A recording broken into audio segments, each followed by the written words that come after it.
여러분, 상상해 보세요. 이른이 넘은 은퇴한 미국의 억만장자.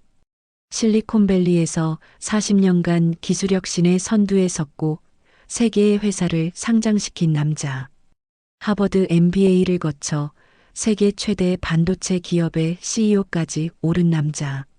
그는 미국 언론이 테크 황제라 부르던 인물이었습니다. 그런 그가 한국 땅에 무릎을 꿇었습니다. 정확히는 2024년 가을, 태국 푸켓으로 떠나던 사적인 비행기가 갑작스러운 기체 이상으로 인해 인천공항에 비상 착륙하면서부터 모든 이야기가 시작되었습니다. 그날 밤 그는 한강변에서 열리고 있던 불꽃 축제를 우연히 마주하게 됩니다. 100만 명이 하나가 되어 하늘을 올려다보는 그곳, 눈물 흘리는 연인들, 가족들, 친구들, 그리고 고요한 질서 속에서도 살아 숨쉬는 에너지. 말 그대로 한국 그 자체를 보고 말았습니다. 이게 무슨 일일까요? 그는 이후 미국으로 돌아가자마자 기자회견을 자청했습니다. 내가 평생 쌓아온 것들은 허상에 가까웠다. 우리는 잘 사는 나라였을지 몰라도 제대로 사는 나라는 아니었다. 한국은 내가 몰랐던 진짜 삶의 의미를 보여줬다. 이 발언은 그대로 CNN 헤드라인을 장식했고 미국 사회는 뜨거운 논쟁에 휩싸였습니다. 무슨 일이 있었기에 그렇게 성공한 남자가 한 나라에 무릎 꿇었을까? 사람들은 궁금해했고 결국 그날 밤의 영상은 유튜브에서 수천만 뷰를 돌파하며 전 세계를 뒤흔듭니다. 여러분이 지금부터 들으실 이야기는 단순한 여행기가 아닙니다. 이건 한 사람의 인생을 한 나라가 바꿔낸 기적의 기록입니다. 그 시작은 우연이었지만 결말은 필연이었습니다. 그날 밤 한강에서 도대체 무슨 일이 있었던 걸까요? 지금부터 그의 입을 통해 직접 들어보시겠습니다. 그리고 끝까지 이 이야기를 들으신다면 아마 당신도 한국을 다시 보게 될 것입니다. 제 이름은 로버트 핸더슨입니다. 73세 실리콘밸리에서 반도체 기반 AI 플랫폼을 개발해 세계의 회사를 나스닥에 상장시켰던 그야말로 전설이라 불리던 CEO였죠. 하버드 경영대학원을 졸업하고 인텔 출신의 개발자들과 함께 창업했던 첫 스타트업은 미국에서만 20억 달러 이상의 매출을 올렸고 두 번째 회사는 구글에 인수되었습니다. 마지막 회사는 제 인생의 총결산이자 세상에 남긴 제 기술적 유산이었습니다. 제 삶은 늘 이성과 성과 중심이었고 감성이나 휴식은 사치라고 여겼습니다. 그런 제가 은퇴한 후 처음으로 여유를 누려보자고 결심했습니다. 대학 시절부터 50년 가까이 함께해 온 절친 6명과 함께 황혼 여행을 떠나기로 한 거죠. 목적지는 태국 푸켓. 럭셔리 골프 리조트를 통째로 빌려 오직 우리만의 시간을 갖기로 했습니다. 일행 중엔 하버드 의대 교수 출신 데이비드, 월스트리트 전설로 불린 마이클, 세계적 로펌의 공동 창업자, 제임스, 노벨상 후보로 거론된 바이오학자 닐, MIT 출신의 보안 전문가 조셉, 그리고 제가 있었습니다. 우리는 모두 분야는 달랐지만 미국 상류층으로서 살아온 삶의 방식은 꽤나 비슷했죠. 논리, 전략, 효율, 그리고 경쟁. 그런 단어들이 우리의 인생을 규정해 왔습니다. 전용 제트기는 로스앤젤레스를 출발해 태평양을 건너고 있었습니다.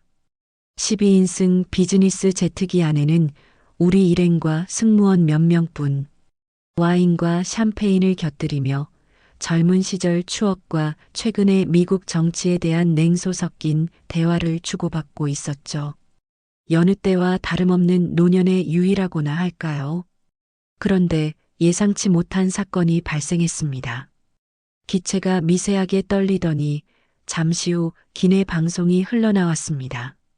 승객 여러분, 유압 시스템의 이상 징후가 감지되어 안전을 위해 가장 가까운 국제공항에 비상 착륙합니다. 목적지는 한국 인천국제공항입니다. 순간 기내는 정적에 휩싸였습니다. 놀라움보다는 당황스러움이 컸습니다. 한국? 솔직히 우리 대부분은 한국에 대해 아는 게 거의 없었습니다. K-POP나 삼성인이 하는 브랜드는 익숙했지만 그것이 곧 그 나라를 뜻하는 건 아니니까요. 그래도 우리는 침착했습니다. 평균 연령이 70세를 넘는 노인들이라 웬만한 일에는 놀라지 않기도 했고 워낙 자주 비행기를 타는 사람들인지라 기계 고장 정도는 흔한 일처럼 받아들였습니다. 그리고 무엇보다 이 비상 착륙이 우리 인생에서 가장 중요한 기회가 될 줄은 아무도 몰랐습니다. 인천공항에 도착한 것은 한국 시각으로 저녁 6시경이었습니다. 활주로에 닿는 순간 창 밖으로 보이는 도시는 낯설면서도 정갈했고 공항은 놀라울 정도로 현대적이었습니다. 입국 수속은 빠르고 체계적이었으며 공항 직원들은 영어에 능숙하고 표정도 매우 밝았습니다. 서비스란 단어가 실제로 구현된다는 걸 그곳에서 처음 실감했죠. 처음엔 단순히 비상 착륙에 따른 하루 이틀의 체류라 생각했습니다. 하지만 한 항공기 엔지니어가 와서 말하길 문제가 생각보다 커서 수리까지 최소 3일이 걸린다는 겁니다. 3일? 태국행 일정은 이미 꼬였고 우리는 하루 이틀 서울에서 보내야 했습니다. 누군가 말했습니다. 서울이 그렇게 볼 게 많다던데 하루 정도는 괜찮겠지. 저는 솔직히 그때까지도 한국에 대해 별 기대가 없었습니다. 그저 예기치 못한 일에 따라온 또 하나의 번거로운 일정 정도로 생각했죠. 그러나 다음 날 우리 일행은 우연히 한강 근처 호텔에 묵게 되었고 바로 그날 밤 서울 한복판에서 벌어진 한 장면을 마주하게 됩니다. 그 장면 하나가 저를 완전히 무너뜨리고 말았습니다. 그날 밤 제 인생이 완전히 바뀌었습니다. 그리고 저는 그 순간부터 한국이라는 나라의 인생을 다시 배우기 시작했습니다. 호텔 체크인을 마치고 짐을 풀 무렵 프런트 직원이 말했습니다. 오늘 밤 한강에서 세계적인 불꽃 축제가 열려요. 혹시 관심 있으시면 호텔 앞에서 무료 셔틀도 운행해요. 순간 일행 모두가 동시에 눈을 마주쳤습니다. 처음엔 농담인 줄 알았습니다. 10월의 평범한 금요일 밤, 그것도 비상 착륙까지 겪은 우리에게 불꽃놀이라니요. 하지만 어차피 계획이 전부 틀어진 상황이었고 그 말은 곧 우리 모두에게 유쾌한 호기심을 자극했습니다. 좋아, 한 번쯤은 이런 것도 봐야지. 그렇게 우리는 한강으로 향하게 됐습니다. 버스는 호텔을 떠나 20여 분 만에 한강 시민공원 근처에 도착했습니다. 차창 밖으로 보이는 서울의 야경은 실리콘밸리나 맨해튼과는 전혀 다른 감성이었습니다. 압도적인 높이나 스케일이 아닌 정돈되고 아기자기하면서도 디지털 감각이 살아있는 도시. 하지만 그건 시작에 불과했습니다. 버스가 멈추고 한강변에 발을 디딘 순간 우리는 말을 잃었습니다. 그곳에는 100만 명이 넘는 사람들이 이미 모여 있었습니다. 그것도 믿을 수 없을 정도로 질서정연하게 아이를 안고 온 가족, 돗자리를 깔고 웃는 연인들, 외국인 관광객들, 어르신들까지 누구도 밀치거나 소리치지 않았고 모두가 서로를 배려하며 자리를 양보하고 있었습니다. 어디선가 음악이 들려왔고 강바람은 선선했고 서울의 야경은 마치 그림 같았습니다. 잠시 후 밤 8시 정각 하늘에 첫 불꽃이 터졌습니다. 쾅! 순간 모든 사람이 고개를 들고 하늘을 바라봤습니다. 붉은색, 보랏빛, 청록색, 황금색 불꽃이 한강 하늘을 수놓기 시작했습니다. 그건 단순한 연출이 아니었습니다. 마치 누군가 우리 삶을 축하해주는 듯한 기분. 수만 개의 불꽃이 차례로 터지며 한강 하늘 위에 거대한 생명의 나무가 그려지고 하늘과 강이 하나로 연결되는 그 순간, 저는 갑자기 숨이 막혔습니다. 그 어떤 기술도, 그 어떤 자본도 만들어낼 수 없는 광경. 순간 제 눈앞에 지금까지 살아온 제 인생이 필름처럼 스쳐 지나갔습니다. 성과 중심의 인생. 단 한 번도 멈추지 않았던 경쟁. 회사의 주가가 내 감정의 기준이 되었고, 직원의 해고는 전략적 판단이었으며, 가족과의 시간은 비효율이라 여겼던 나날들. 그리고 지금 제 옆에선 이름 모를 한국인 아이가 엄마 손을 잡고 웃고 있었습니다. 그 아이는 엄마, 저 별빛은 진짜야? 라고 묻고 있었고, 그 말 한마디가 제 가슴을 찔렀습니다.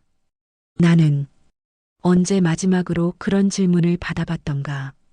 언제 마지막으로 하늘을 그렇게 올려다봤던가? 불꽃놀이는 계속 이어졌고 점점 더 장대한 스케일로 펼쳐졌습니다.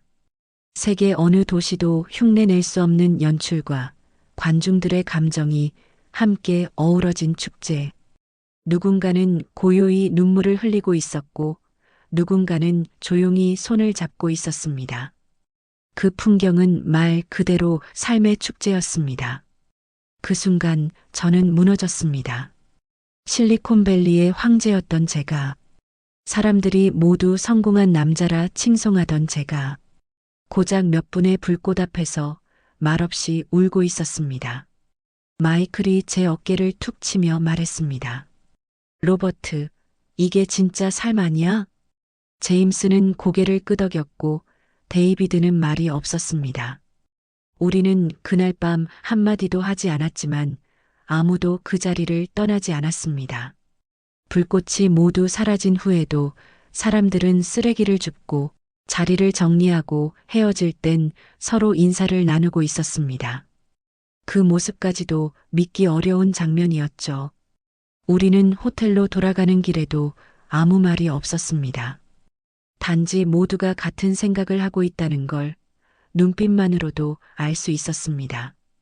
우리 한국에 와서 인생을 다시 배우게 될 줄은 몰랐어. 다음 날 아침, 전날의 여운이 아직도 가슴에 남아있는 듯 했습니다. 일행 모두 말수가 줄었고 아침 식사 자리에서도 평소처럼 시끄럽던 정치 이야기나 미국 주식시장 얘기 대신 어색한 침묵만 흐르고 있었죠. 그러다 누군가 조용히 말했습니다. 오늘 하루 그냥 걸어볼까? 관광객처럼 말이야. 그 말에 모두 고개를 끄덕였습니다. 우리가 서울에 대해 아는 건 거의 없었지만 전날의 그 불꽃 하나로 이 도시에 무엇인가 특별한 게 있다는 직감이 들었거든요. 호텔 직원에게 물어보니 경복궁과 북촌한옥마을, 광화문 광장, 남산타워까지 하루 코스로 둘러볼 수 있다고 했습니다. 그렇게 우리는 택시 대신 지하철을 타기로 했습니다. 현지의 삶을 제대로 느껴보고 싶었거든요. 지하철역은 놀라움 그 자체였습니다. 우선 역이 믿기지 않을 만큼 깨끗했습니다. 쓰레기 하나 보이지 않았고 벤치에는 노인들이 편하게 앉아 책을 읽고 있었습니다. 무엇보다 우리를 놀라게 한 건 사람들이 스마트폰에 몰입하면서도 서로에 대한 배려를 잊지 않는다는 점이었어요. 자리 양보는 당연했고 줄도 정확히 서 있었으며 심지어 어떤 젊은 청년은 우리가 노선을 헷갈려 하자 먼저 다가와 영어로 친절히 설명해 줬습니다. 그 청년은 알고 보니 대학생이었고 기계공학을 전공하고 있다며 자기 꿈을 이야기해 줬습니다. 미래에는 한국 기술이 전기차와 로봇 산업에서 세계를 이끌 거예요. 지금은 작아 보여도 한국은 준비가 되어 있습니다. 그 말을 듣는 순간 마이클이 조용히 제게 속삭였습니다. 얘는 자신감이 넘치네. 미국에서 20살 애가 이렇게 말할 수 있을까? 우리는 광화문 광장으로 향했습니다. 이순신 장군 동상 앞에서 마침 무언가 문화 행사가 열리고 있었고 거리에는 외국인들과 한국인들이 섞여 함께 어울리고 있었습니다. 북촌한 옥마을을 걸으며 우리는 현대적인 도시 속에 고즈넉한 전통이 어떻게 자연스럽게 공존할 수 있는지를 목격했고 전통 찻집에서 맛본 유자차 한 잔에 모두가 감탄했습니다. 이건 기억에 남는 맛이네. 누군가 말했죠. 점심은 종로의 한 작은 골목 식당에서 먹었습니다. 전통 한식을 맛보고 싶다며 직원에게 추천을 부탁했더니 정갈한 반찬과 따뜻한 국이 차려졌습니다. 놀라운 건 음식의 맛도 맛이지만 가격과 서비스였습니다. 고작 8,000원짜리 식사인데 반찬이 리필될 때마다 더 필요하신가요? 라며 친절히 물어보던 아주머니의 미소. 마치 어릴 적 할머니가 차려주시던 밥상 같았습니다. 이런 게 진짜 서비스 아닌가?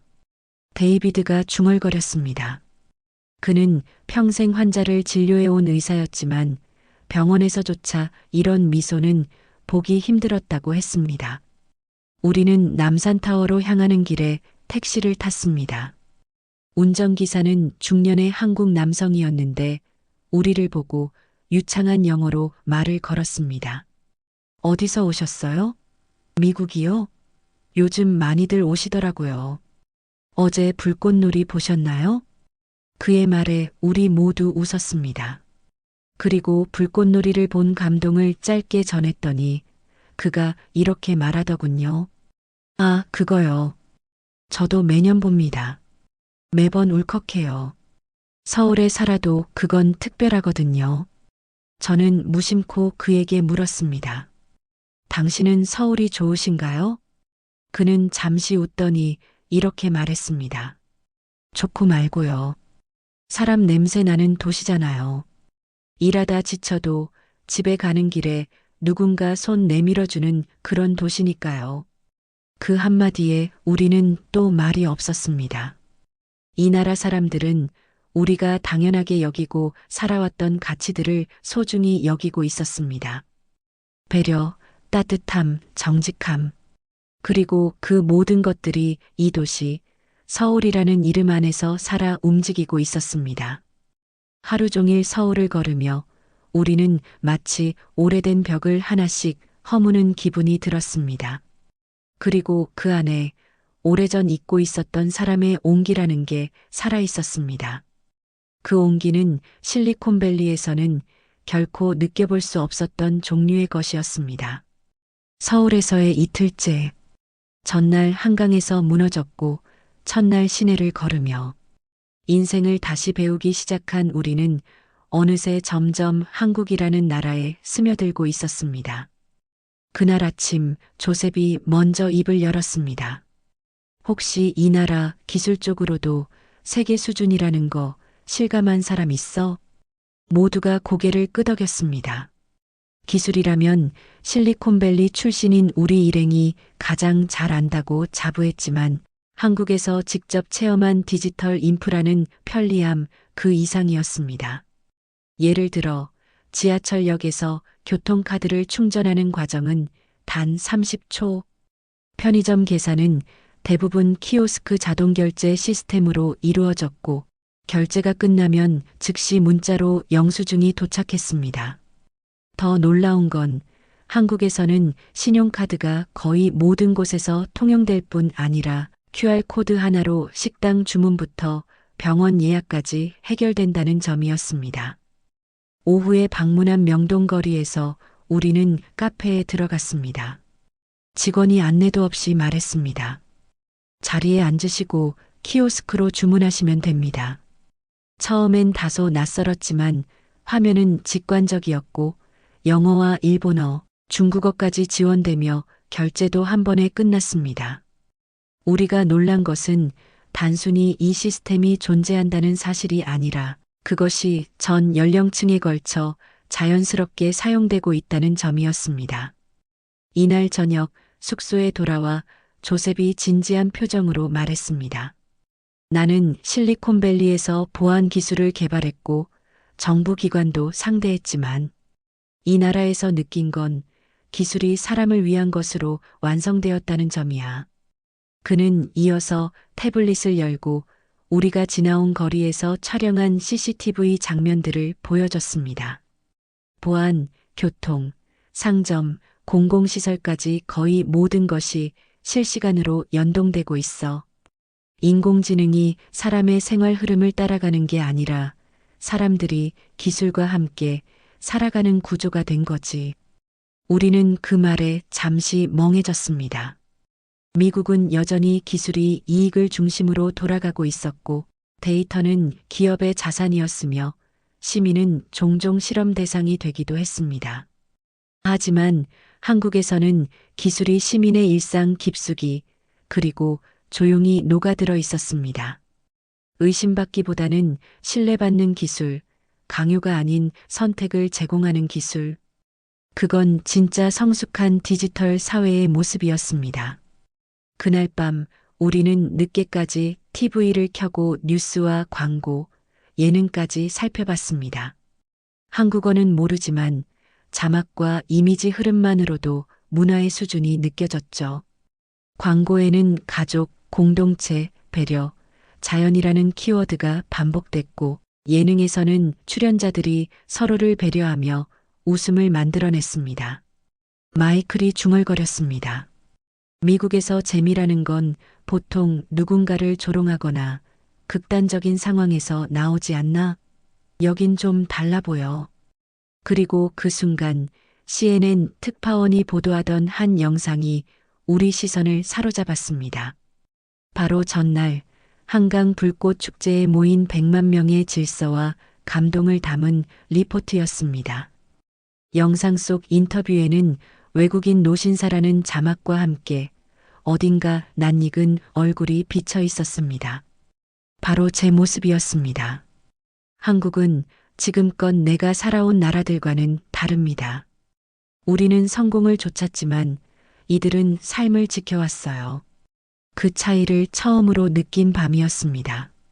제 음성이 전 세계를 향해 흘러나가고 있었습니다.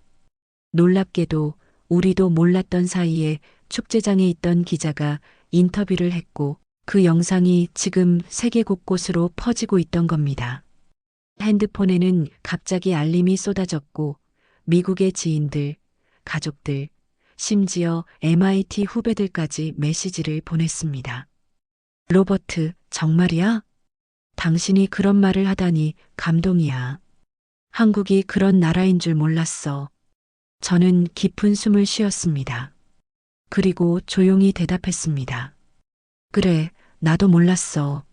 하지만 이제는 안다. 이 나라는 단지 앞서가는 나라가 아니라 앞서 있으면서도 사람을 놓치지 않는 나라야. 서울에서의 셋째 날, 우리는 어느새 한국이라는 나라를 경외심으로 바라보게 됐습니다. 불꽃놀이와 도시의 풍경, 기술 인프라까지도 인상 깊었지만 우리가 진정으로 놀라고 감동한 것은 사람이었습니다. 한국의 시민들, 평범한 일상을 살아가는 그들이 보여준 태도는 우리가 미국에서 당연하다고 여겼던 개인의 자유라는 개념을 다시 생각하게 만들었습니다. 아침 산책을 나선 우리는 호텔 근처의 작은 전통시장 골목을 걷고 있었습니다. 이른 시간이었지만 사람들의 발걸음은 분주했고 가게마다 문을 열고 있었습니다. 특별할 것 없는 거리였습니다. 하지만 곧 눈을 의심하게 되는 장면들을 목격하기 시작했습니다. 좁은 골목에서 노점상들이 서로 가게 앞 공간을 나눠 쓰고 있었는데 손님이 몰려 한쪽이 북적거리면 다른 가게 주인이 자진해서 자리를 양보하거나 박스를 치우고 통로를 넓혀주는 모습을 본 겁니다. 잠깐 이쪽으로 와요. 여기로 들어가면 더 편할 거예요. 그들은 서로 경쟁자가 아닌 이웃이었습니다. 한 중년 아주머니가 우리에게 다가와 물었습니다. 관광객이세요? 뭐 찾으세요? 그리고는 영어 한마디 못하시면서도 몸짓으로 가게 위치를 설명해 주셨습니다. 그녀의 손끝에는 기름 묻은 장갑이 있었고 이마엔 땀이 맺혀 있었지만 그 얼굴은 환했습니다. 우리는 인근 분식집에 들어가 떡볶이와 김밥을 시켰습니다. 주인 할머니는 우리 일행이 외국인임을 알고는 메뉴 하나하나를 그림으로 설명해 주시며 매운맛은 어떤지, 김치는 익숙한지 물으셨습니다. 그 작은 공간 안에서 우리는 어머니의 정을 느꼈고 인간적인 따뜻함이 어떤 것인지 다시 체감했습니다. 식사를 마치고 계산을 하려던 순간 뜻밖의 일이 벌어졌습니다. 우리 테이블에 먼저 앉아 있던 옆자리 손님이 제가 계산했어요. 한국에 와주셔서 감사합니다라며 웃고 있었습니다. 우리는 당황했고 마이클은 손까지 덜덜 떨며 그에게 묻습니다. 왜 그러시죠? 저희와 아는 사이도 아닌데. 그는 단지 이렇게 대답했습니다. 한국에 좋은 인상 남기셨으면 해서요. 한 번쯤 누군가의 하루가 따뜻했으면 하니까요. 그 한마디에 우리는 말없이 고개를 숙였습니다. 데이비드는 수저를 내려놓고 깊은 숨을 내쉬며 중얼거렸습니다. 진짜 선진국은 GDP로만 판단하면 안 돼. 이런 배려는 어디서도 못 봤어. 그날 오후 우리는 공원 산책을 하게 되었습니다. 노인부터 어린아이까지 다양한 연령대가 자연스럽게 어울리고 있었고 특히 놀라웠던 것은 개를 산책시키는 시민들의 모습이었습니다. 모든 이들이 배변 봉투와 쓰레기통을 갖고 다니며 타인에게 피해가지 않도록 조심스러운 태도를 유지하고 있었습니다. 우리는 공원 벤치에 앉아 한참 동안 사람들을 지켜봤습니다. 도시의 정중앙에서 이토록 조용하고 질서정연한 공간이 가능하다는 것, 그리고 그 속에서 모두가 다른 사람을 배려하며 살아간다는 것이 신기하고도 감동스러웠습니다. 조셉이 중얼거렸습니다. 이곳에선 시민 개개인이 공공을 지키고 있어. 경찰이나 관리자가 아닌 그냥 시민 한 사람 한 사람이 도시의 품격을 유지시키고 있는 거야. 그리고 이어 말했습니다. 우린 그걸 잃었지. 너무 오래전에. 그 순간 저는 벤치 맞은편에서 아이를 데리고 온 젊은 부부를 보게 됐습니다. 아이는 작은 새를 보며 신나게 뛰어다녔고 엄마는 아이를 부드럽게 바라보며 웃고 있었죠. 아버지는 쓰레기를 정리하며 아이 손에 물티슈를 건네주었습니다. 그 장면 하나가 왜 그렇게 따뜻하고 눈물 나도록 아름다웠는지 모르겠습니다. 우리는 그렇게 하루 종일 아무것도 하지 않고 사람들 속에 섞여 있었습니다. 말 한마디 없이 오직 침묵으로 느끼는 감동 속에서 말이죠. 그날 밤 숙소로 돌아오는 길에 저는 모두에게 말했습니다. 내가 여기서 배운 게 있다면 성공은 혼자 가는 게 아니라는 거야. 이 나라 사람들은 함께 가는 법을 알고 있어. 그리고 그건 우리가 가장 놓쳤던 것이야. 서울에서의 네 번째 날, 우리는 특별한 계획 없이 여유롭게 보내기로 했습니다. 너무 많은 감정과 충격을 받은 나날들이었기에 그냥 조용히 호텔 주변에서 커피를 마시고 책을 읽고 느긋하게 보내자는 말에 모두 동의했죠. 오전 내내 호텔 라운지에서 시간을 보내고 있던 중 갑자기 마이클이 심하게 기침을 하더니 얼굴이 새파랗게 질리며 몸을 부들부들 떨기 시작했습니다. 마이클, 괜찮아? 저와 데이비드가 동시에 다가가자 그는 가슴을 부여잡고 천천히 바닥에 주저앉았습니다. 호흡이 거칠었고 눈동자가 흔들리고 있었죠. 그 순간 데이비드의 목소리가 커졌습니다. 이건 단순한 기침이 아니야. 바로 병원 가야 해.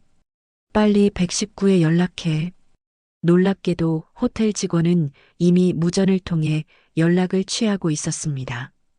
단 3분도 채 되지 않아 구급대원이 도착했고 우리는 그 신속함에 또 한 번 충격을 받았습니다. 그들은 영어로 유창하게 상황을 설명하며 산소 마스크를 씌우고 심전도 측정을 하며 즉시 근처 종합병원으로 이송했습니다. 데이비드는 응급의학과 경력이 있는 인물로 미국 내 대학병원에서 수천 건의 심장 시술을 경험한 인물입니다. 그가 차 안에서 구급대원의 응급처치를 보며 눈을 동그랗게 뜨더니 이렇게 말했습니다. 이 친구들, 수준이 굉장히 높아. 정확하고 침착하고 매뉴얼이 완벽히 체화되어 있어. 병원 도착 후 접수 과정은 믿기지 않을 만큼 간결했습니다. 여권과 이름, 간단한 정보 입력만으로 바로 진료실로 이동했고 담당 의사는 미국 유학 경험이 있는 내과 전문의였습니다. 그는 우리에게 정확히 어떤 검사와 절차를 진행할 것인지 조리 있게 설명했고 통역사가 병원 내에 항시 대기하고 있어 언어 장벽도 느껴지지 않았습니다. 결과적으로 마이클은 심장 쪽에 일시적인 협심증 증세를 보였고 평소 앓던 고혈압이 비행 스트레스와 시차, 잦은 음주로 인해 악화된 상황이었습니다. 병원은 하루 입원을 권유했고 병실은 마치 특급 호텔처럼 깔끔하고 정돈돼 있었습니다. 의료진은 친절했고 간호사는 3시간마다 상태를 체크하며 필요한 처치를 빠짐없이 진행했습니다.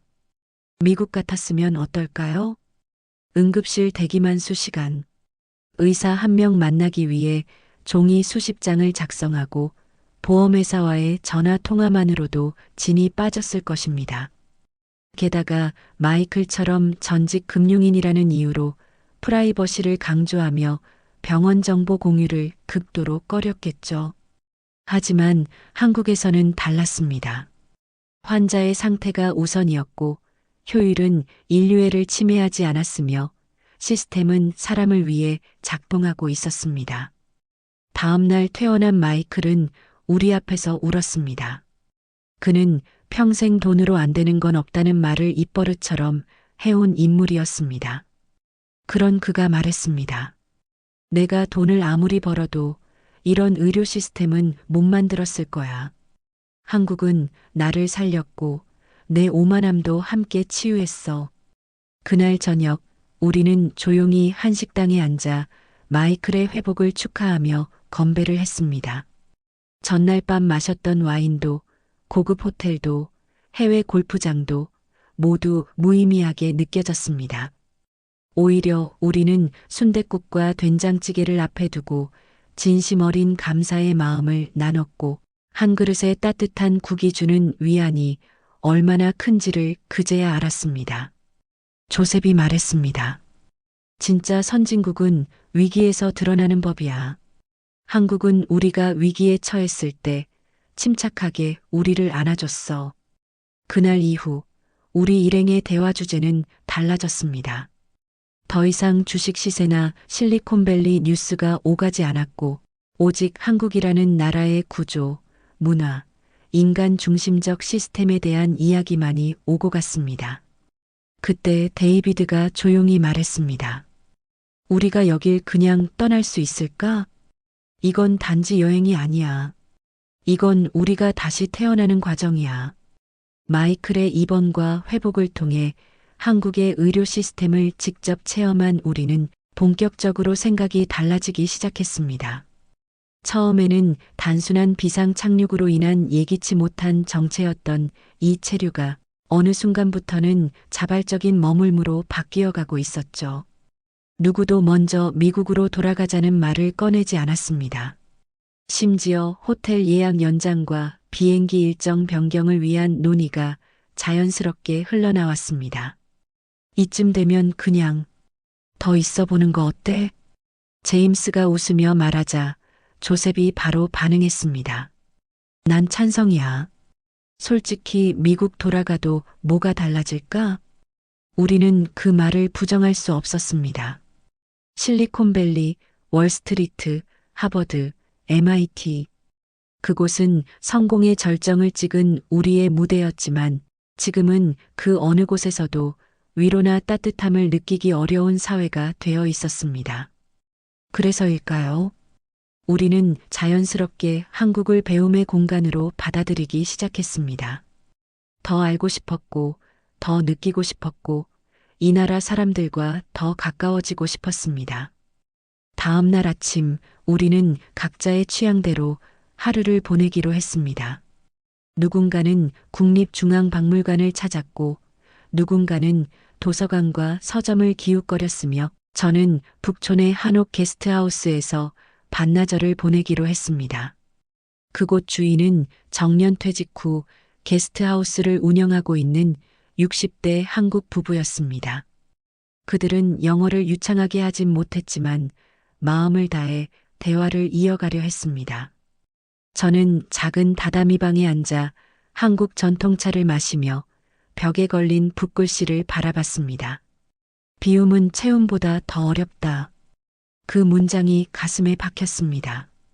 성공을 향해 미친 듯이 달려오며 한 번도 비워본 적 없는 제 삶에 그 문장은 뜨겁게 다가왔습니다.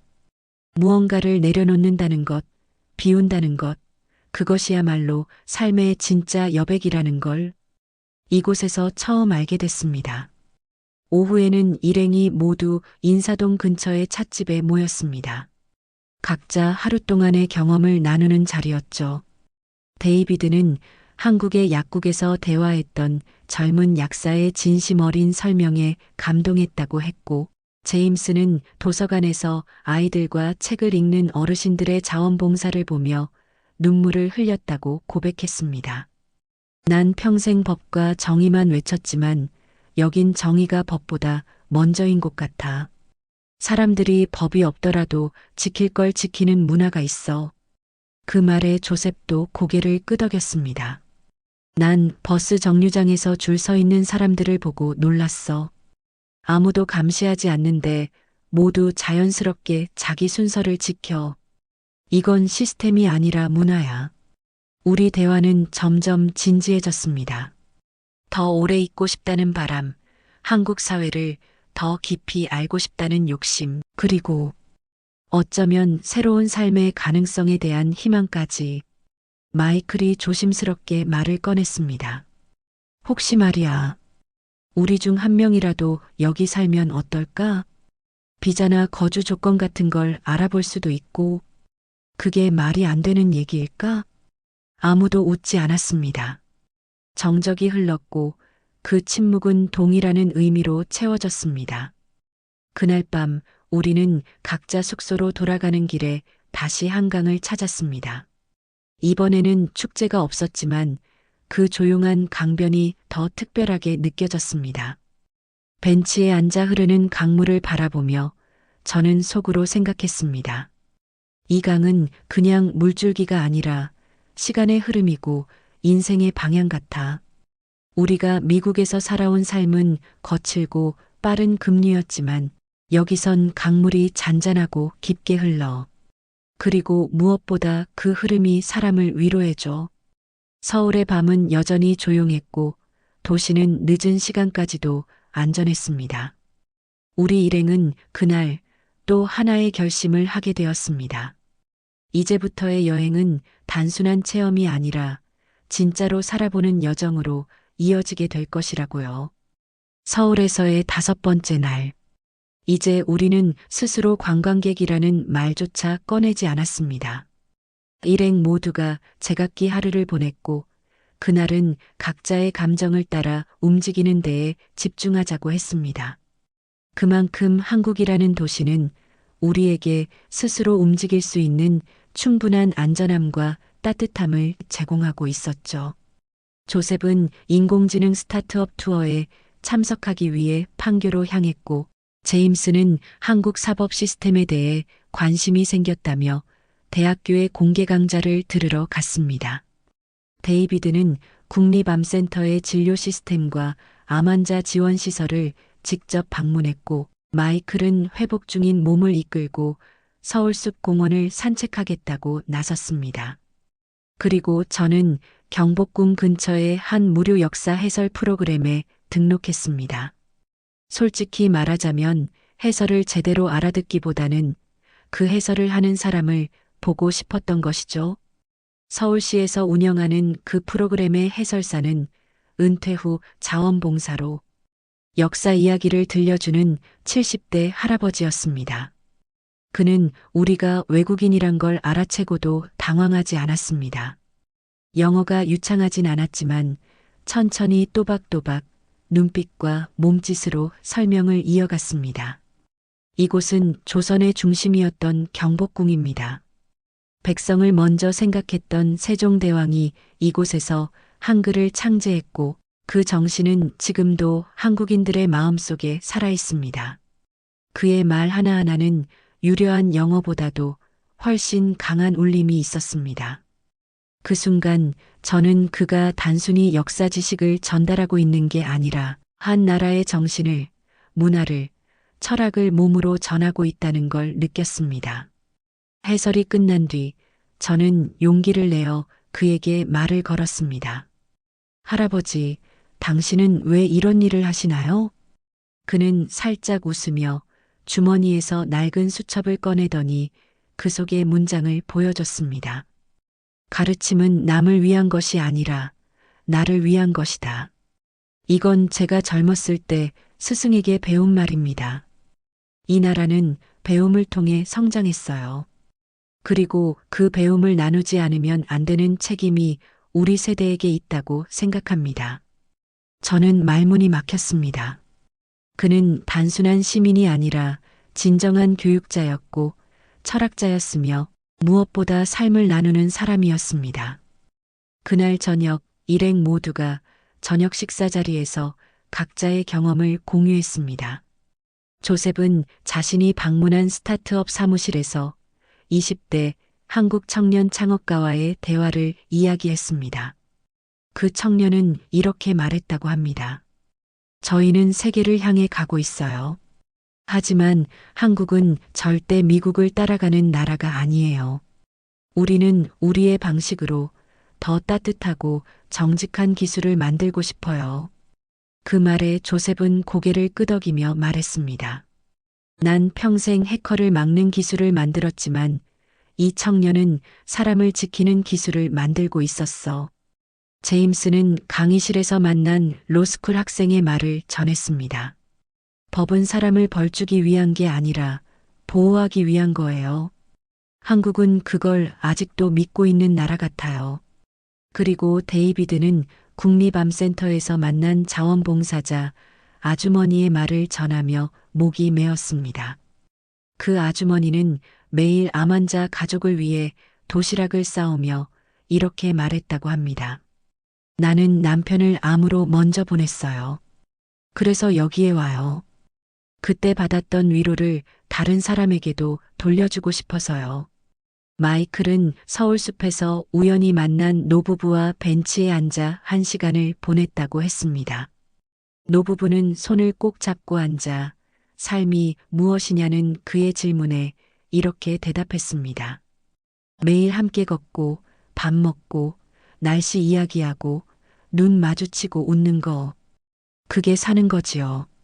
그 말을 듣는 순간 우리는 또 침묵에 잠겼습니다. 그날 하루 각자 다른 곳에 있었지만 우리는 모두 같은 걸 배운 겁니다. 이 나라는 사람을 사람답게 만들어주는 나라라는 것. 말이 통하지 않아도 피부색이 달라도 국적이 달라도 진심이라는 공통언어로 통하는 곳이라는 것. 우리는 그날 밤 이렇게 결론을 내렸습니다. 한국은 우리 인생의 마지막 여행지가 아니라 새로운 시작점일지도 몰라. 한국에 머문 지 벌써 일주일이 넘어가고 있었습니다. 시간은 너무나 빠르게 흘렀지만 우리 모두는 여전히 새로운 것을 보고 듣고 느끼며 하루하루를 기록하고 있었습니다. 그리고 어느 날 아침 호텔 라운지에 앉아 커피를 마시던 중 제임스가 조용히 말했습니다. 우리 진짜 한국의 전통을 한번 제대로 배워보면 어떨까? 예를 들면 다도라든가 서예, 아니면 전통 요리 같은 거 말이야. 그 제안은 단번에 받아들여졌습니다. 우리는 바로 문화체험이 가능한 프로그램을 알아보았고 종로 근처의 한 전통문화센터에서 한국의 하루를 살아보기라는 일일 체험 코스를 예약하게 되었습니다. 다음 날 우리는 모두 한복으로 갈아입었습니다.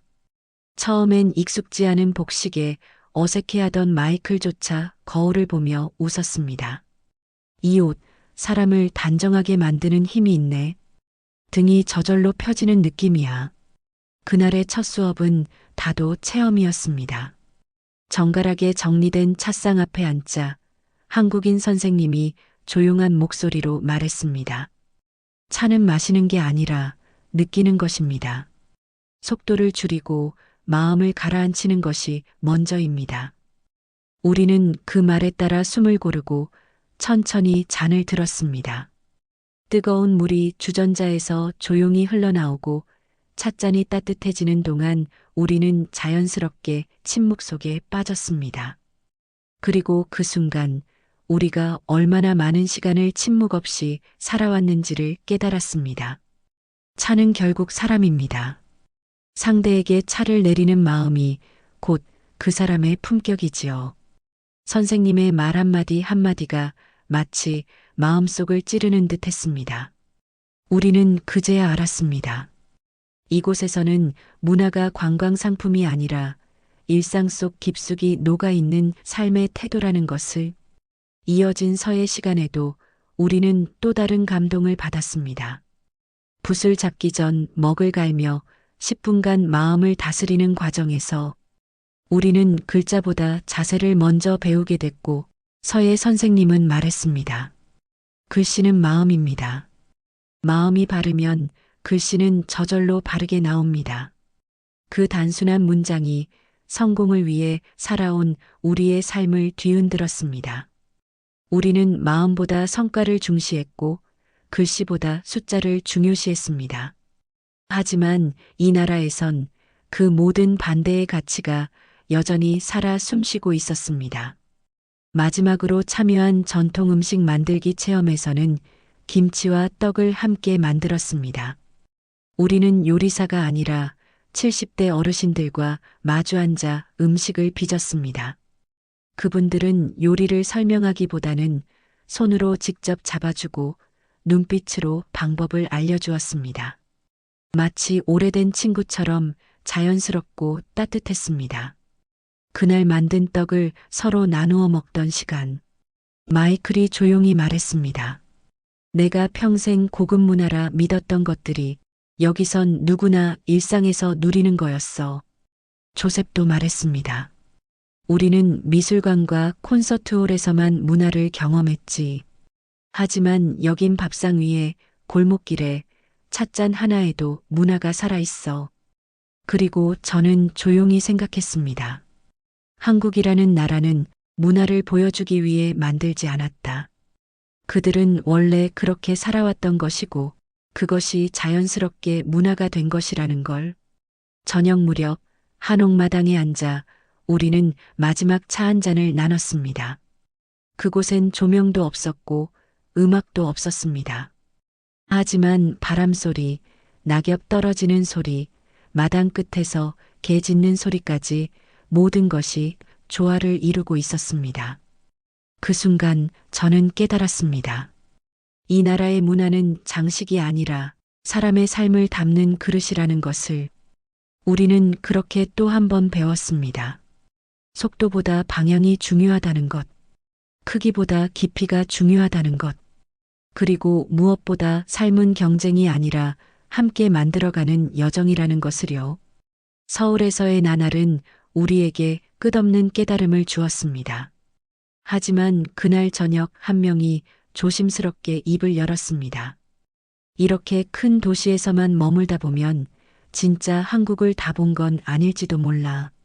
그건 마이클이었습니다. 그는 회복 이후 훨씬 더 감수성이 풍부해졌고 어떤 순간에는 젊은 시절보다 훨씬 더 예민한 감각으로 세상을 바라보는 듯 했습니다. 그 말에 우리 모두 동의했습니다.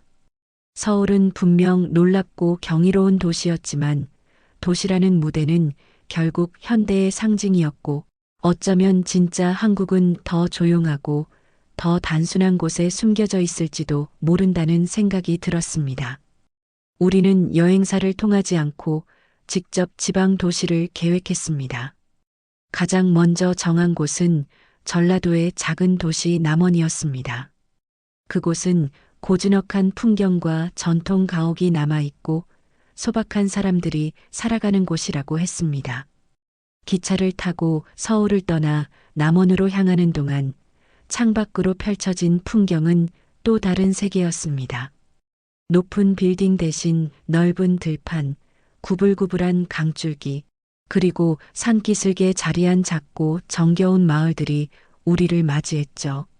남원역에 도착하자 우릴 맞이한 것은 대도시의 바쁜 발걸음이 아니라 따뜻한 눈인사와 인사를 건네는 사람들의 여유로운 미소였습니다. 그날 우리가 묵은 곳은 한옥을 개조한 소박한 민박집이었습니다. 방 안은 온돌로 따뜻하게 데워져 있었고 창문을 열면 마당에는 국화꽃이 흐드러지게 피어 있었습니다. 주인 할머니는 환하게 웃으며 말씀하셨습니다. 멀리서 오셨다고 들었어요. 힘들진 않으셨어요?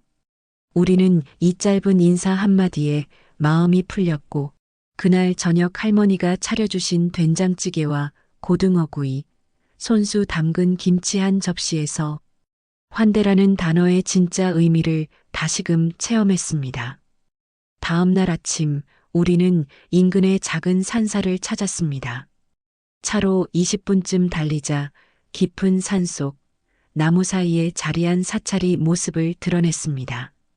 아무도 말하지 않았지만 모두의 발걸음은 자연스레 조용해졌고 우리는 일주문을 지나며 각각 마음속으로 무언가를 비는 듯 했습니다. 그곳에 스님 한 분이 우리에게 다가와 조용히 말씀하셨습니다. 멀리서 오셨군요. 여기는 마음을 쉬어가는 곳입니다. 말보다는 바람소리, 종소리, 그리고 새소리가 더 많은 걸 말해주지요. 우리는 스님의 안내로 템플스테이 체험에 참여하게 됐습니다. 마치 영화 속 한 장면처럼 고요한 정자에 앉아 명상을 하고 산속에서 울리는 종소리를 들으며 마음을 가라앉혔습니다. 그곳에서 마이클이 처음으로 눈물을 흘렸습니다. 그는 사찰 한쪽 벽에 걸린 글귀를 가리키며 말했습니다. 삶은 잡으려 하면 멀어지고 내려놓으면 곁에 남는다. 이 문장을 보고 갑자기 아내 생각이 났어. 그녀를 위해 산다고 말하면서도 정작 함께한 시간은 많지 않았지. 우리는 말없이 그의 등을 두드려 주었습니다. 그리고 그 순간 알 수 없는 따뜻한 감정이 우리 모두의 마음을 적셨습니다. 그것은 고요함 속에서만 가능한 깊은 공감이었습니다. 산사를 내려오며 우리는 풀 한 포기, 나무 하나, 돌계단 하나에도 눈길을 멈췄습니다. 서울에서는 미처 보지 못했던 것들이었고 우리가 너무 빠르게 살아오느라 놓쳤던 것들이었습니다. 그날 오후 우리는 인근의 전통시장에 들렀습니다. 작은 가게마다 할머니들이 손수 만든 젓갈, 말린 나물, 수제비 반죽을 팔고 있었고 우리는 짧은 한국어와 손짓으로 흥정을 하고 웃고 또 인사를 건넸습니다. 시장 끝 골목, 어느 찻집에 앉아 우리는 이 여행의 의미를 다시 생각하게 됐습니다. 도시가 알려준 것은 체계와 기술이었다면 이곳이 알려준 것은 삶의 뿌리였습니다. 빠르지 않아도 좋고 많지 않아도 좋다는 것. 중요한 건 곁에 있는 사람, 지금 이 순간, 그리고 눈을 맞추는 그 따뜻한 시간이었습니다. 제임스가 중얼거렸습니다. 우린 부유했지만 가난했어. 하지만 여긴 가진 게 없어도 풍요로워. 우리는 서로 아무 말 없이 고개를 끄덕였습니다. 이 작고 조용한 도시에서 우리는 진짜 한국을 그리고 진짜 삶을 배웠습니다. 전라도 남원에서의 며칠은 너무도 빠르게 지나갔습니다. 서울의 정제된 도시 문명과는 또 다른 결의 감동을 안겨준 이 조용한 마을은 우리에게 진정한 평온과 사색의 시간을 선물했습니다. 그리고 어느덧 비행기 출국 예정일이 코앞으로 다가왔습니다. 호텔 로비에 모인 우리 일행은 말없이 서로의 얼굴을 바라봤습니다. 한때는 화려한 클럽과 명품 매장에서 회동하던 사이였지만 지금은 투박한 된장찌개 한 그릇 앞에서 눈시울을 붉히는 사람들로 변해 있었습니다. 그 변화가 놀랍지 않았습니다. 그건 너무도 자연스럽게 서서히 그러나 깊게 일어난 변화였기 때문입니다. 비행기 다시 예약할까? 가볍게 툭 던져진 말이었지만 모두가 진심으로 받아들였습니다. 사실 이미 각자의 지인들로부터 연락은 여러 차례 왔습니다. 언제 돌아오냐? 골프클럽 정기 모임은 어쩔 거냐? 다음 투자 미팅이 잡혔다더라. 그 모든 말들이 지금의 우리에겐 너무나 멀게 느껴졌습니다. 화려하고 거창하고 성공으로 가득한 그 세계가 이제는 이 작은 도시의 뒷산보다도 덜 중요하게 느껴졌습니다. 조셉은 조용히 노트북을 열어 지난 2주간의 여행 일지를 꺼내 읽기 시작했습니다. 그는 매일 밤 짧은 문장 하나씩을 적어두고 있었습니다. 첫날 예기치 못한 착륙, 그러나 마음은 조금 설렘. 셋째 날 기술의 감탄, 사람의 감동. 일주일째 이 나라에선 숨 쉬는 것조차 감사하게 된다. 열째 날 이건 여행이 아니라 회복이다. 마이클은 고개를 끄덕이며 자신의 핸드폰을 꺼냈습니다. 그 안엔 우리가 함께한 사진들이 수십 장 저장돼 있었습니다. 한강에서의 사진, 떡을 빚던 순간, 전통시장 앞에서 할머니와 함께 웃던 모습까지. 그는 화면을 가만히 바라보다 이렇게 말했습니다. 우리 이 사진들, 진짜 가족 같아. 그 말에 데이비드가 맞장구를 쳤습니다. 맞아. 가족끼리는 늘 옳은 결정을 하려고 하잖아. 지금 우리가 한국에 더 머물고 싶은 것도 어쩌면 가장 가족다운 선택일지도 몰라. 그렇게 우리는 출국일을 연기하기로 만장일치로 결정했습니다. 그날 저녁 마지막 일정처럼 계획했던 남산타워에 올랐습니다. 전망대에서 내려다본 서울의 야경은 여전히 화려했고 멀리까지 반짝이는 불빛이 끝없이 펼쳐져 있었습니다. 하지만 이상하게도 이제 그 불빛은 도시의 위용이 아니라 사람들이 지켜낸 따뜻한 삶의 온기로 다가왔습니다. 그 안엔 우리가 만났던 모든 사람들, 찻잔을 내밀던 다도, 선생님, 된장찌개를 끓여주던 할머니, 심장을 구해준 의료진, 묵묵히 질서를 지키던 지하철 승객들. 그들이 있었습니다. 돌아가면 이곳을 어떻게 설명하지? 제임스가 물었습니다. 우리는 대답하지 못했습니다. 왜냐하면 이곳에서 겪은 감동은 말로 다 표현될 수 없는 종류였기 때문입니다. 그건 체험이었고, 침묵이었고, 시선이었고, 숨결이었습니다. 한 나라의 온기가 일상의 구석구석에서 전해져 온 그런 경험. 마지막 밤 숙소로 돌아오는 길에 우리는 함께 걸었습니다. 굳이 택시를 타지 않았습니다. 그날따라 밤 공기가 유난히 따뜻했고 서울의 골목길이 우리를 집처럼 감싸 안아주는 느낌이었습니다. 그리고 그 길 끝에서 저는 제 평생 처음으로 이런 말을 꺼냈습니다. 나는 미국으로 돌아가고 싶지 않아. 아무도 놀라지 않았습니다. 그 말은 사실 모두가 가슴속에 이미 품고 있었던 진심이었기 때문입니다. 우리는 결국 출국 일정을 한 주 더 미뤘습니다. 단순한 연장이 아니라 우리의 마음을 정리할 시간, 그리고 한국이라는 나라에 작게나마 감사를 전할 기회를 만들기 위해서였습니다. 돌아가야 할 이유보다는 머물고 싶은 마음이 훨씬 컸고 그 마음은 어느새 의무가 아니라 선물처럼 느껴졌습니다. 한국에서 보내는 마지막 일주일은 처음과는 전혀 다른 느낌이었습니다. 볼거리나 놀거리를 찾기보다는 사람을 만나고 이야기를 듣고 우리가 받은 따뜻함을 조용히 되돌려주고 싶었습니다. 그래서 우리 일행은 각자의 방식으로 고마움을 표현하기로 했습니다. 조셉은 자신이 겪은 의료 경험과 복지 시스템을 정리해 영어 기사로 작성했고 전 세계 시니어 커뮤니티 포럼에 게재 신청을 했습니다. 한국은 고령 사회를 가장 인간적으로 대하는 나라입니다. 그는 이 한 문장을 강조하며 한국의 노인을 대하는 태도에 감탄을 거듭했습니다. 제임스는 자신이 한국에서 접한 법률 문화와 공공질서에 대해 강연을 신청했습니다. 귀국 후 로스쿨에서 이 내용을 반드시 학생들에게 전하겠다고 약속했죠. 그는 말했습니다. 한국은 법 이전에 신뢰를 가진 사회야. 그 신뢰가 법보다 먼저 작동하는 곳은 선진국 중에도 드물지.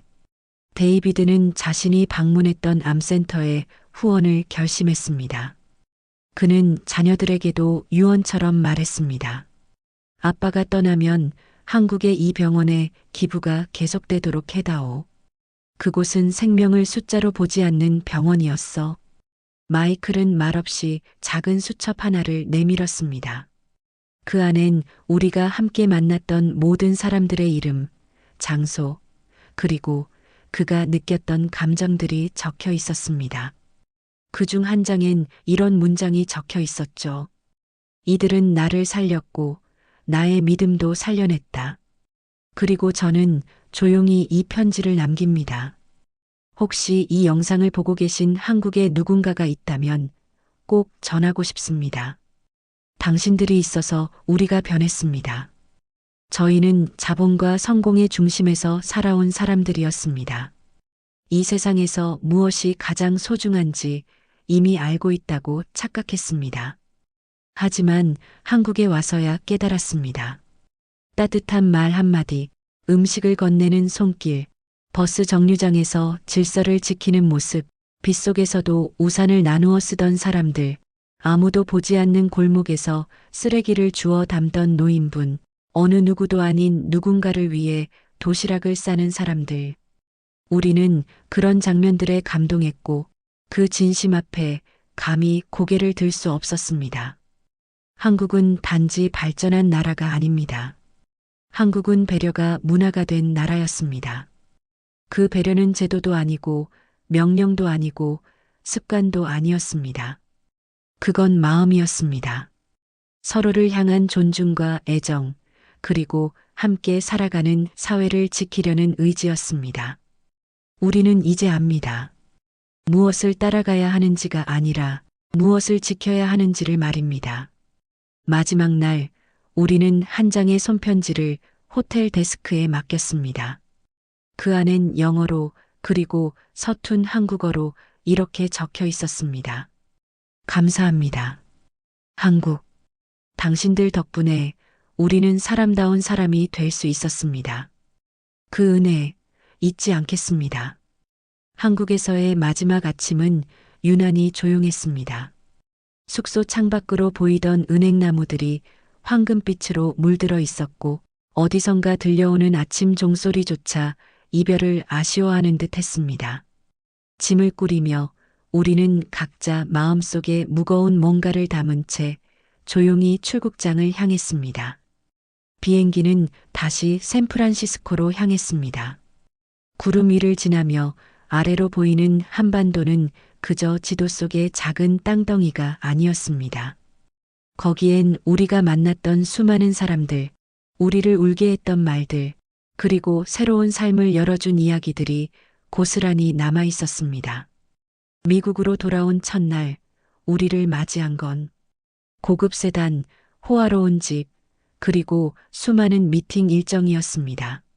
모든 게 그대로였지만 우리는 더 이상 그 그대로에 어울리지 않았습니다. 누군가는 눈에 띄게 침묵이 많아졌고 누군가는 옷차림이 단정해졌으며 누군가는 스마트폰을 덜 들여다보게 되었습니다. 데이비드는 귀국 후 병원을 정리하며 새로운 재단을 설립했습니다. 한국에서 본 그 시스템을 여기에 옮기고 싶었어. 속도보다 정직함, 돈보다 사람을 중심에 둔 병원. 가능하다고 믿게 된 건 한국이 그걸 실현하고 있었기 때문이야. 그는 말뿐이 아니었습니다. 기존 병원의 이익 중심 진료 시스템을 비판하며 퇴직 의사들과 함께 무료 진료소를 개설했고 기부를 받지 않고도 지속 가능한 모델을 만들기 위해 한국에서 본 공공성의 철학을 그대로 들여왔습니다. 조셉은 기술 투자자로서의 길을 잠시 멈췄습니다. 그는 한국에서 만난 청년 창업가의 영향으로 윤리적 기술이라는 개념에 집중하기 시작했습니다. 그는 미국의 대학들을 돌며 강연을 했고 강연의 첫 문장은 항상 이랬습니다. 나는 한국이라는 나라에서 기술보다 사람이 먼저인 혁신을 받습니다. 그의 강연은 놀라운 반향을 일으켰고 일부 대학에서는 한국식 기술 철학이라는 세미나가 개설되기도 했습니다. 제임스는 로스쿨 강의를 다시 시작하며 학생들에게 이렇게 말했습니다. 여러분, 법은 권리를 주장하기 위한 무기가 아닙니다. 법은 약자를 지키기 위한 방패여야 합니다. 이 정신을 아직도 품고 있는 나라가 바로 대한민국입니다. 그는 한국에서 찍은 사진들을 강의실 벽에 붙여두고 수업 시간마다 실제 한국의 사례를 소개하며 인간 중심 법치의 개념을 교육하기 시작했습니다. 그리고 마이클. 그는 여행 전까지만 해도 미국 동부 금융계에서 절대 권력을 쥐고 있던 인물이었습니다. 그러나 귀국 후 그는 조용히 자신의 모든 지분을 정리하고 뉴욕 교회의 작은 마을로 이주했습니다. 거기서 그는 글을 쓰기 시작했습니다. 한국에서의 30일이라는 제목의 수필집이었고 그 안에는 서울의 한강, 남원의 골목, 한국인의 눈빛과 손길, 그리고 그가 심장질환으로 쓰러졌던 순간에 대한 솔직한 고백이 담겨 있었습니다. 그는 수필 마지막에 이렇게 적었습니다. 나는 한국에서 다시 태어났습니다. 의학적으로도 인간적으로도. 이제 나는 속도가 아니라 방향을 보며 걷습니다. 저는 그들과 매주 한 번씩 온라인으로 회의를 이어갔습니다. 우리는 그 시간을 감사회라고 불렀습니다. 한국에서 받은 감동을 다시 누군가에게 전하기 위한 아이디어를 나누는 자리였죠. 어느 날 조셉이 이런 말을 했습니다. 우리는 단순히 여행을 다녀온 게 아니야. 우리는 사람답게 사는 법을 배워온 거야. 그리고 그걸 지키는 게 우리 인생의 숙제야. 그 말을 듣고 저는 마음속 깊이 다짐했습니다. 언젠가 다시 한국을 찾게 된다면 단지 관광객으로가 아니라 그들에게 고맙다는 말을 전하기 위해서라고. 그 후로도 많은 시간이 흘렀지만 우리 삶의 중심엔 늘 한국이 있었습니다. 그곳은 단지 지리적 장소가 아니라 우리의 정신적 고향이 되어 있었기 때문입니다. 시간이 흘러 한국에서 돌아온 지 6개월이 지났습니다.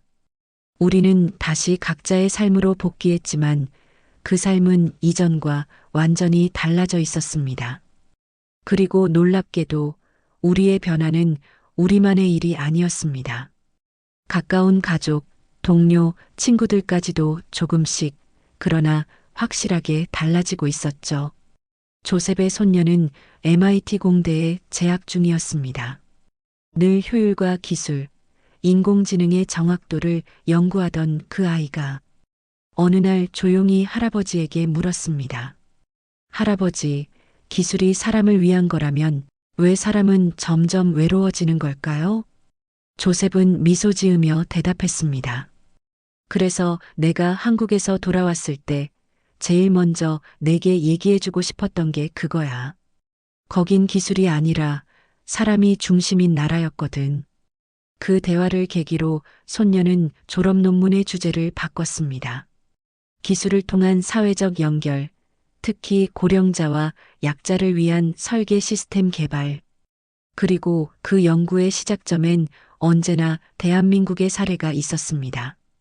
제임스는 자신이 강의하던 로스쿨에서 국가별 법률 문화 비교 수업에 새로운 장을 추가했습니다. 그 장의 제목은 단순했습니다. 대한민국 신뢰로 작동하는 법치의 가능성. 그의 학생들 중 일부는 처음엔 의문을 가졌습니다. 왜 동아시아의 작은 나라가 법률 선진국 모델로 제시되는지. 그러나 강의가 거듭될수록 학생들은 고개를 끄덕였고 한국의 판례, 시민 질서, 자발적 준법 사례에 감탄하게 되었죠. 강의 마지막 시간, 제임스는 학생들에게 이렇게 말했습니다. 여러분, 한국은 GDP만으로 설명할 수 없는 나라입니다. 그들은 시스템 이전의 사람을, 절차 이전의 신뢰를 먼저 생각합니다. 그리고 그건 우리가 진짜 배워야 할 법의 정신입니다. 데이비드는 미국 노년의료협회에서 한국의 노인복지 시스템을 소개하는 자리에서 청중에게 뜻밖의 질문을 받았습니다. 왜 한국 같은 나라에서 그렇게까지 고령자에게 진심을 쏟을 수 있었던 걸까요? 그는 단호하게 대답했습니다. 그건 문화가 아니라 양심입니다. 한국은 효도를 유산처럼 물려주는 나라였습니다. 거긴 노인을 지켜야 할 대상이 아니라 배울 대상이라 여깁니다. 그날 강연 후 수많은 청중들이 한국행 항공권을 알아보기 시작했습니다.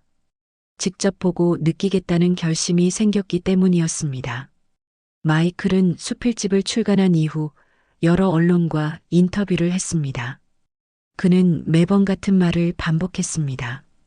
나는 한국에서 인간다움을 되찾았습니다. 그리고 그걸 잃어버린 서구 사회에 다시 전하고 싶었습니다. 그 수필은 아마존 베스트셀러에 올랐고 뉴욕타임즈는 그의 책을 이렇게 소개했습니다. 하버드보다 실리콘밸리보다 그는 남원의 된장찌개에서 더 많은 진실을 배웠다. 우리 5명의 변화는 단순히 개개인의 일상이 달라진 게 아니라 우리를 둘러싼 수많은 사람들에게도 파장을 일으켰습니다. 가족이, 제자들이, 후배들이, 동료들이 우리를 통해 대한민국이라는 나라를 다시 보게 되었고 그곳에서 가능성과 희망을 발견하기 시작했습니다. 그리고 마침내 우리는 공동으로 하나의 재단을 설립하게 됩니다. 이름은 단순하게 지었습니다. 코리아 인사이트. 사람 중심 사회, 신뢰 기반 시스템, 공감이 문화가 되는 나라. 그 정신을 전 세계에 알리는 프로젝트. 우리는 대한민국 정부에 정식으로 제안서를 보냈고 한국의 시니어 인턴십 프로그램을 운영하고 싶다고 밝혔습니다. 자신의 마지막 인생 10년을 이 나라에서 봉사하고 배우고 함께 살아가고 싶다고요. 답장은 생각보다 빨리 왔습니다. 짧고도 강렬한 한 문장이 적혀 있었습니다. 언제든지 오십시오. 한국은 당신들을 기다립니다. 그 문장을 받은 순간 우리 5명은 또다시 같은 마음으로 눈물을 글썽였습니다. 이제 우리는 압니다. 대한민국은 단지 발전된 나라가 아닙니다. 그곳은 누군가의 삶을 바꿀 수 있는 진심과 사람의 힘을 믿는 나라입니다. 우리가 한국이라는 나라에 처음 발을 디딘 건 단지 우연이었습니다.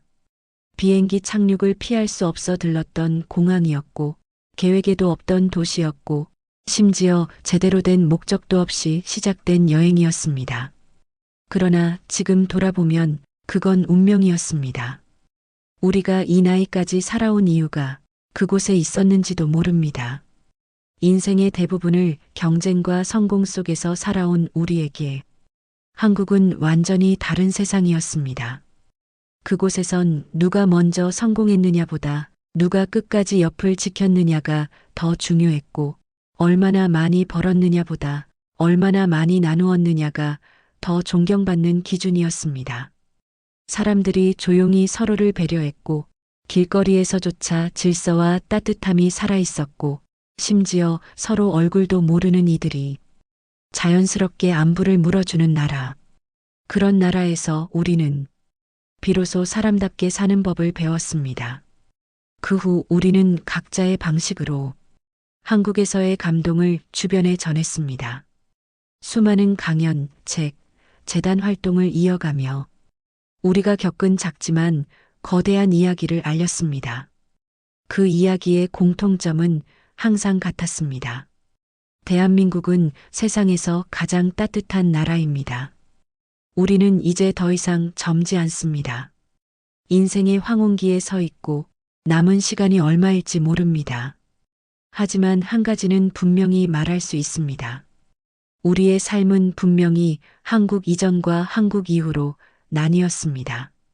한국 이전의 삶이 치열하고 빠르고 성공만을 좇았다면 한국 이후의 삶은 느리고 단정하고 사랑이 가득했습니다. 이제 우리는 그 나라를 두 번째 고향이라 부릅니다. 그곳은 태어나진 않았지만 우리를 다시 태어나게 만든 곳이기 때문입니다. 그리고 언젠가 우리가 생을 마감하는 날이 온다면 이렇게 말하고 싶습니다. 나의 인생엔 후회가 없습니다. 나는 대한민국을 알고 그곳에서 진짜 행복을 배웠기 때문입니다.